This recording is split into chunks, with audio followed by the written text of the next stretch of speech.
여러분 반갑습니다. 반도체 오빠 차이장입니다. 어, 이제는 또 오후 시간이 다가왔네요. 점심 맛있게 드셨는지 모르겠습니다. 날씨가 좀 춥네요, 보니까. 운동하기에는 좀 약간 차가운 또 오늘 하루를 보내고 있습니다. 손이 시려울 정도로 추운 날씨였어요. 음, 하여튼 그렇다고 해서 뭐 집에 있는 것보다는 밖에 한번 나가서 한 바퀴 도는 것도 괜찮을 것 같습니다. 한번 공원이나 산책로 있으면 한번 다녀갔다 오십시오. 요즘 보니까 그 공매도 금지 전으로 다시 주식시장이 돌아왔다는 그런 이야기가 있어요. 공매도 전으로 다시. 공매도 금지 약발은 그렇게 오래 가지 않은 것 같아요. 그렇게 약발이 안 받아가지고 좀 개미들이 서운할 거야.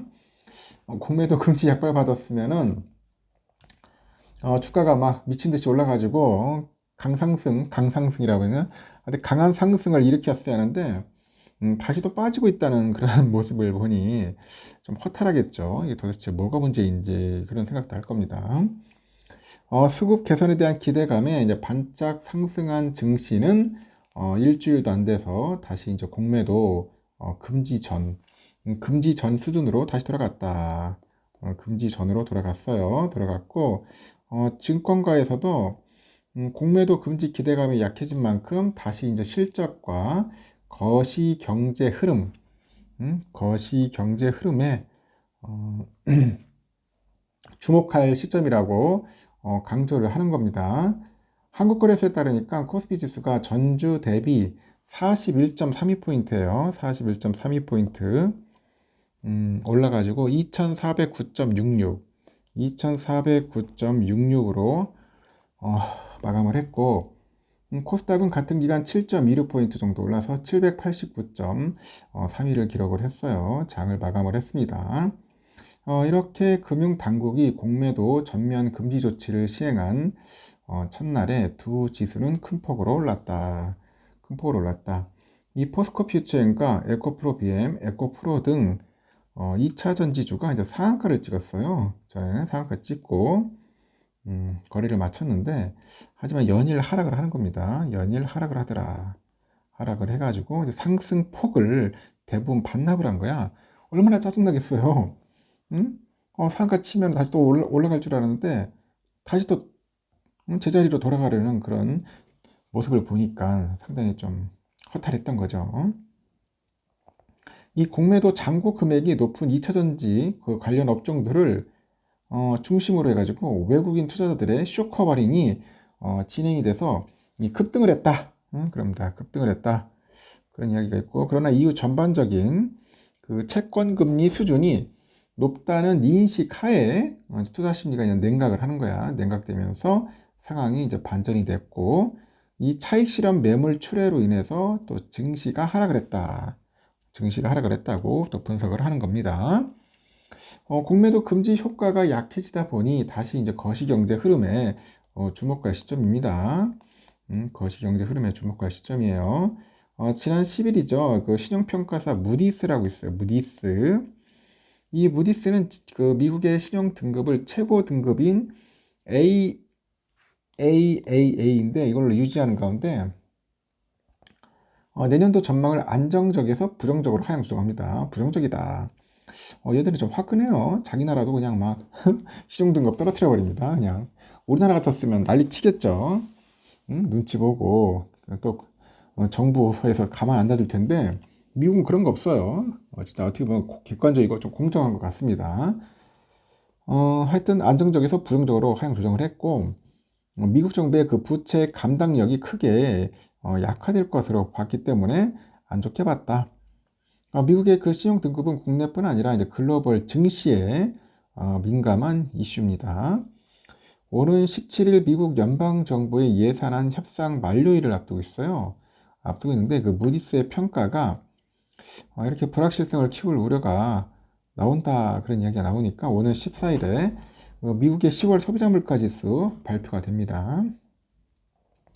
그 15일에는 미중 정상회담이 또 예정이 돼 있고 글로벌 이슈에 따른 증시 변동성에 주의해야 한다.